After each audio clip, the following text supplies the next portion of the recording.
welcome back to my channel. My name is Maggie if you are new here, and today we are going to be discussing my top 5 favorite fictional couples. I told my mom I was doing this video, and when I told her this, she yelled at me for a little bit, and I'll explain that later. So let's get on with the video. Starting at number 5, we have Tessa Gray and Will Herondale from the Infernal Devices series by Cassandra Clare. It's been a long time since I've read this book, but I remember absolutely loving Will Herondale and Tessa Gray. Honestly, I loved Will Herondale on his own, but I did enjoy the relationship between Tessa and Will. They did have a bit of a love triangle going on with Jem, and I'm usually not a huge fan of love triangles, but in the end, it had a really great ending, and I just felt like Tessa and Will complemented each other super well. She kind of saw through the bad boy persona he had, and she saw the better side of him, and she brought out the better in him, the good in him, and I really loved that about them. I don't have a lot to say about this one because, as I said, it has been a long time since I read it, and I don't remember the details. I just remember absolutely loving them, and that's why it definitely deserved a spot on this list. Number 4 on our list, we have Levi and Kath from Fangirl by Rainbow Rowell.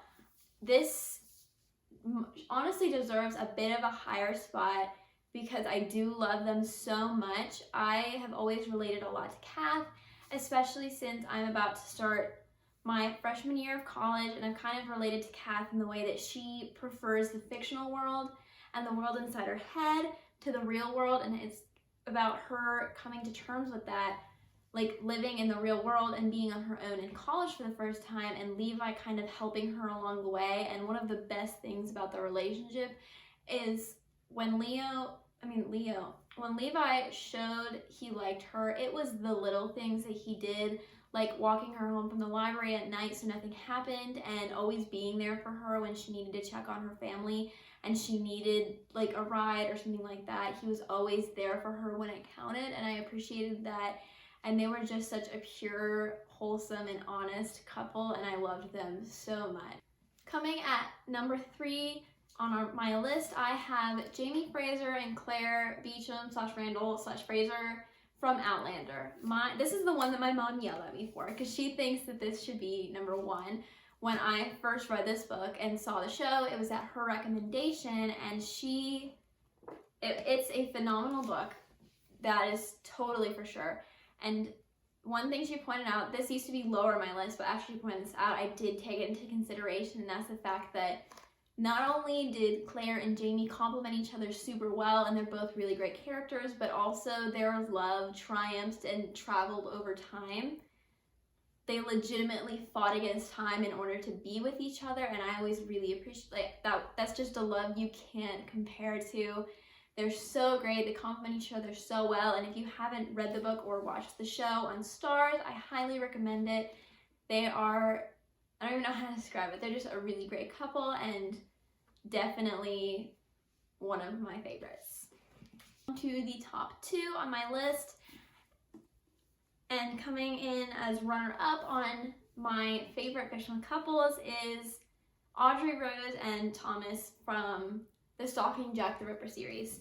I absolutely loved them, and they follow a trend that both Jamie and Claire and Will and Tessa follow, and that is, I am a huge history nerd, and I seem to really favor the couples where it is in a period where women really aren't, they're just supposed to be really submissive to their husbands, and they're treated more as property than as people. And I've noticed that I have a tendency to really like the couples where it is not the submissive and the dominant, but a relationship of equals.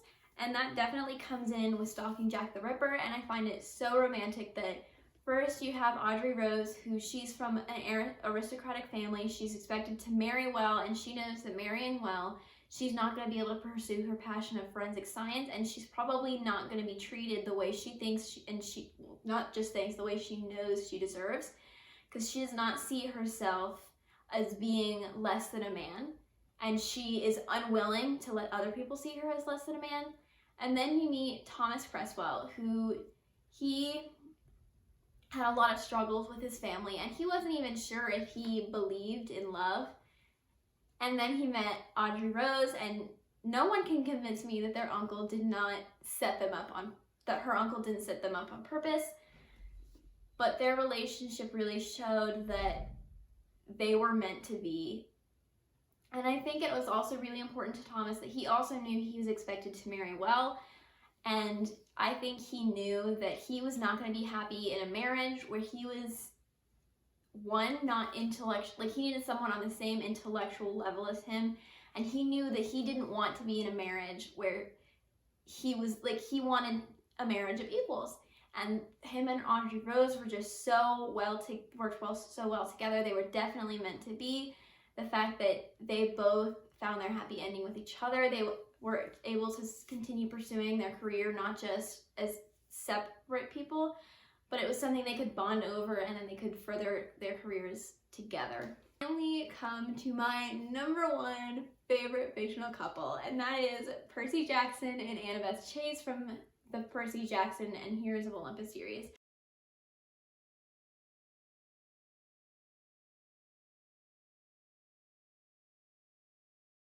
I used The Last Olympian for this because this is when they first got together. But I first read Percy Jackson when I was in the 7th grade, and I loved Percy and Annabeth together. I knew that they were just meant to be. They had that whole journey of them being like kind of enemies or rivals. They didn't really like each other, and then they were friends, and then they were best friends, and then they became each other's like forever romantic love. Nothing could break them apart, and there were so many reasons why I loved them, and I think one of them is the fact that obviously, like the rest of the couples on my list, they really balanced each other out well, but I also found it so romantic that Annabeth had a huge fear of abandonment because she had all of these like previous relationships, not necessarily romantic, but platonic as well.